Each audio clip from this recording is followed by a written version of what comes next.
Booster series में next question है question number 22 जो कि पीयू एग्जाम में 2013 में आ चुके हैं, फिर 2022 में आया था। बूस्टर सीरीज के साथ साथ आपको बुक से प्रॉपरली सारे क्वेश्चन सॉल्व करने पड़ेंगे। ऐसा नहीं हो सकता कि आप सिर्फ बूस्टर सीरीज करके चले गए, आपका बहुत अच्छा पेपर हो जाएगा। सो क्वेश्चन डिस्कस करते हैं अभी हम। वॉल्यूम ऑफ राइट सर्कुलर कोन निकालना है हमें। क्या निकालना है? राइट सर्कुलर कोन की वॉल्यूम निकालनी है। Volume of right circular cone ये निकालना है हमें। तो volume of right circular cone with base radius R and height H. तो अगर हम इसे प्लॉट करें तो आपके पास क्या बनेगा? ये बनेगी हमारे पास एक्स वाई जेड प्लेन। ये नीचे बनेगा हमारे पास इसका ये गोला, ठीक है, सर्कल।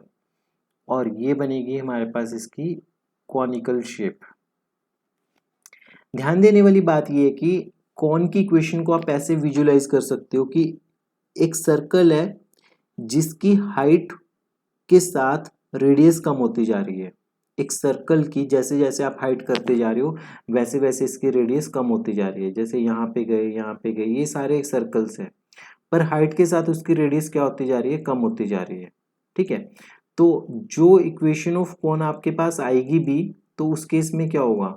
वो इक्वेशन ऑफ कोन आपके पास सर्कल जैसी दिखेगी, पर उसकी रेडियस पे कोई कंडीशन होगी कि वो डिक्रीज होगी। तो फाइनली अगर मैं लिखूं कि आपके पास जो इक्वेशन ऑफ कोन है वो क्या होगी? X square plus Y square होगी equal to R by H into H minus Z का whole square. R by H, H minus Z का होल स्क्वेयर। ठीक है, बेसिकली इसमें देखो, जब आपके पास जेड की वैल्यू जीरो है, जब यहाँ पे एक्स वाई प्लेन में जेड की वैल्यू जीरो है, तो एच से एच कैंसिल आउट हो जाएगा, इसकी रेडियस आर होगी। जैसे जैसे आप ऊपर जाओगे, यहाँ पे हाइट एच है तो जेड इक्वल टू एच हो जाएगा, तो ये बन गया जीरो।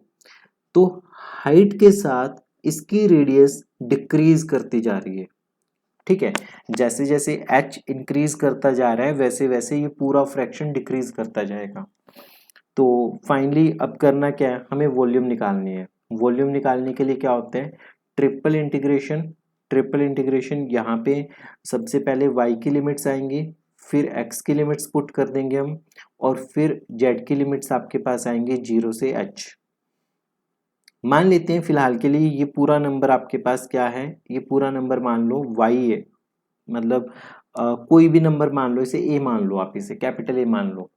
तो y की लिमिट्स क्या होंगी? माइनस स्क्वेयर रूट ए स्क्वेयर माइनस एक्स स्क्वेयर से पॉजिटिव स्क्वेयर रूट ए स्क्वेयर माइनस एक्स स्क्वेयर। और x की लिमिट्स होंगी माइनस ए से प्लस ए के बीच में, क्योंकि जब x की लिमिट्स निकालनी होगी तो हम y को जीरो पुट कर देंगे। और फाइनली आपके पास क्या बनेगा? ये 1 dz dy dx। आप इसे सॉल्व करोगे, सॉल्व करने के बाद हमें पता है कि वॉल्यूम, जो कोन की वॉल्यूम होती है वो किसके बराबर होती है? कोन की वॉल्यूम होती है 1/3 पाई आर स्क्वेयर एच के बराबर। इसको इंटीग्रेट किया, इंटीग्रेट करने के बाद जो फाइनली हमें मिला वो मिलेगा 1/3 पाई आर स्क्वेयर एच के बराबर। ठीक है, तो ये था छोटा सा क्वेश्चन राइट सर्कुलर कोन का। कोन की इक्वेशन आपको डायरेक्ट याद रखनी है, जैसे आपको सर्कल की, पैराबोला की, एलिप्स की इक्वेशन याद है, वैसे कोन की इक्वेशन डायरेक्ट याद रखनी है आपको। मिलती है अगले क्वेश्चन में, तब तक पढ़ते रहिए, प्रैक्टिस करते रहिए।